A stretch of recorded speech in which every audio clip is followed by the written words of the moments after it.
It's Boldtober, 31 prompts to get you through the month to get you painting, and 31 videos to get you inspired. Photo references, all the things you need can come via email, but let's watch the video clips to get you going on these Boldtober prompts for week 1. So coming back to stylization, I think that painting first really allows for a lot more play because you're not trying to define everything just so. So I'm intentionally not doing every line because I can fall back on what's already painted there.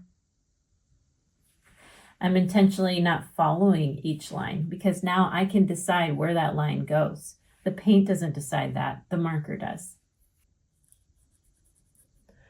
I can be more scratchy or really break some of what's already there. If I decide that I think my pencil should have a bit of a highlight, then I can draw my line above where the paint ended. If I want to just stylistically show the bands on the pencil brad, I can do that.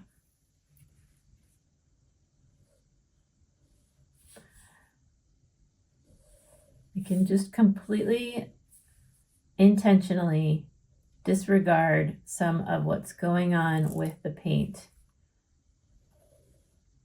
because now I have the freedom to doodle.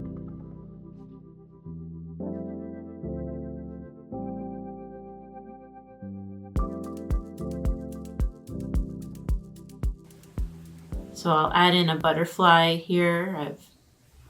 I'm doodling as I think about where I want to add it, how it could be incorporated, what its meaning has in my piece. For me, it's that feeling of imagination that I wanted to pull in as a kid. If you are looking for how to draw butterflies, I find that just looking up butterfly silhouette does a lot because they become so much more simplified. You become less enamored with all the colors and patterns going on and more so focused on the outlining shape. Try your best to make it symmetrical. Butterflies aren't perfectly symmetrical anyway. Pretty darn close though. Pretty darn close, but not perfectly symmetrical, and that's okay. Makes it easier for us. And voila.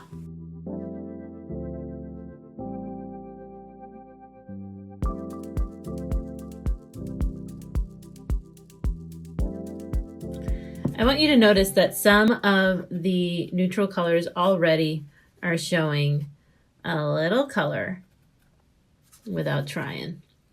For instance, this one, this brown looks like it's skewing a little violet. That is one of my favorite kind of neutrals. So let's push that a little further with a little more violet. Still a neutral. Well, if I can do that with that color, I'm sure that I could take a little brown and combine it with a little blue. I like it.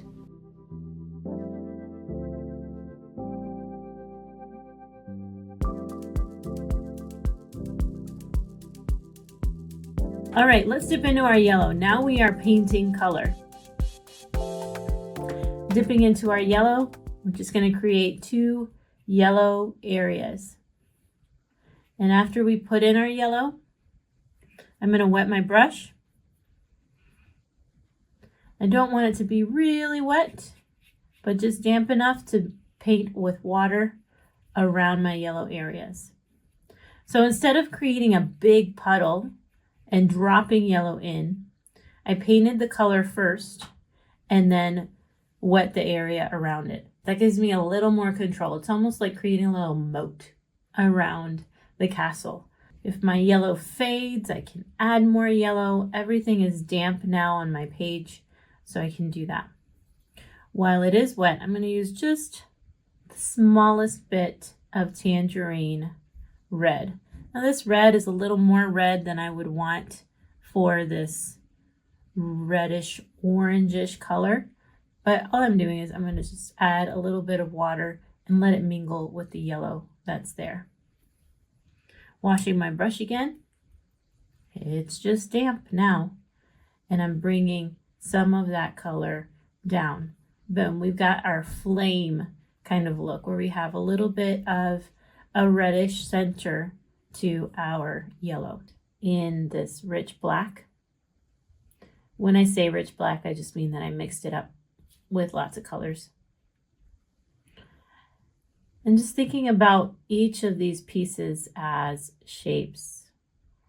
Every joint has a shape. Makes it really easy. Just kind of take it a little bit at a time. When you're done with one, do the other side. I'm going to go ahead and make these symmetrical. Make the legs go in the same direction. I feel like I really like that look. It gives order to the fun little chaos we have going on in our colorful beetle. Some of these little leg parts are triangular. I want to show that. I like them already.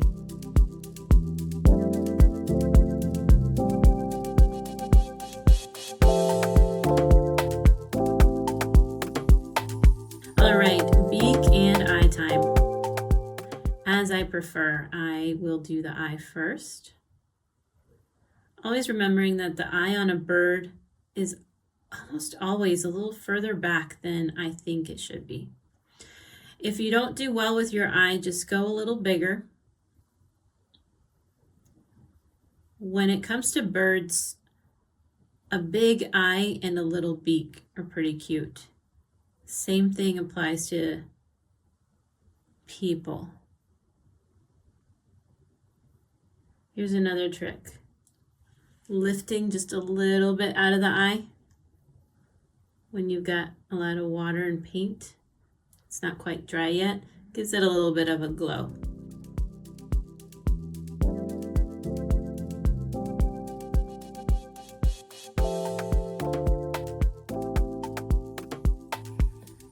Continuing with anything that might be kind of filling in.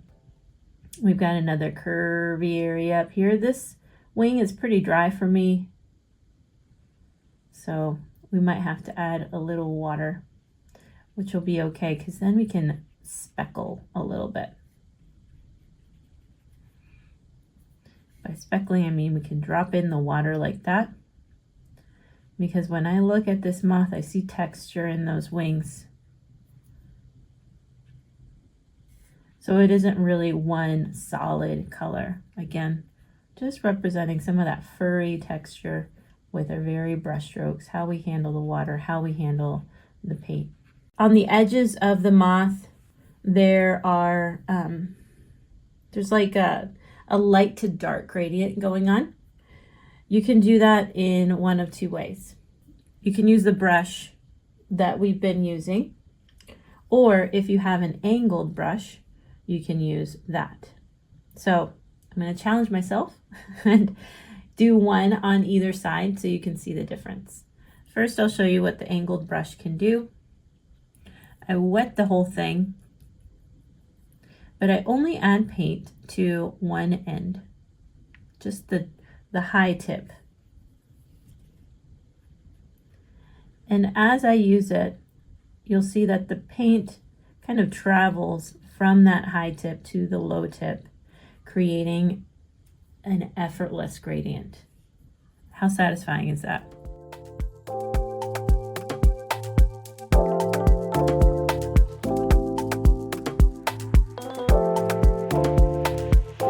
I'm reaching for my 1-inch trusty flat brush just to see how that works.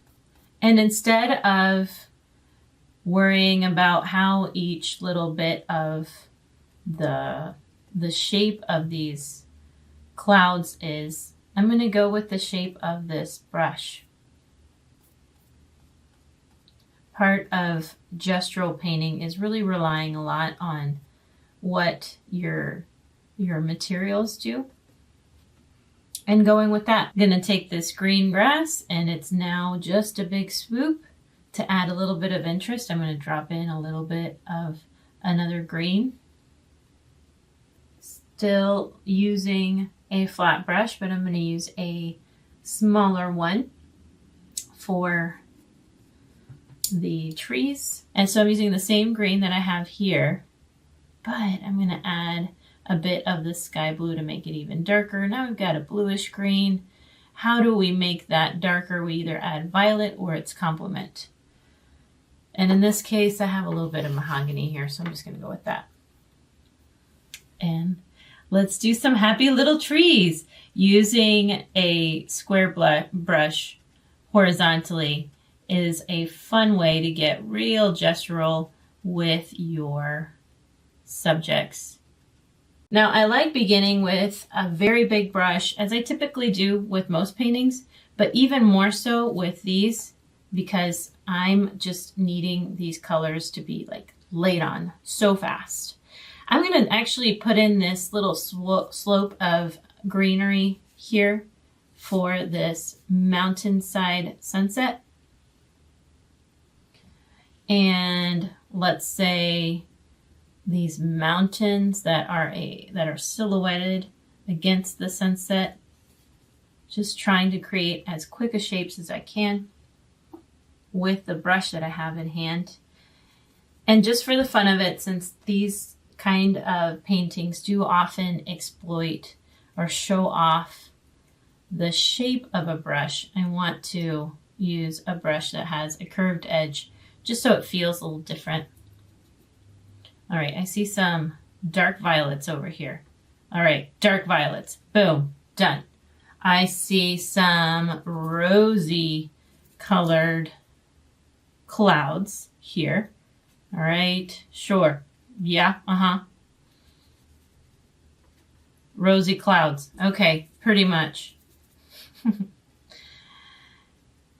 And this pretty sunset, which has a lot of orange. And to make them all blend, I'm throwing in a lot of water.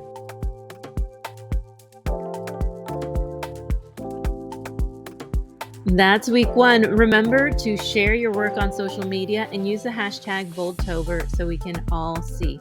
These prompts go beautifully with Inktober. If you're already involved with that one, just tag this one as well and we can all see each other's work.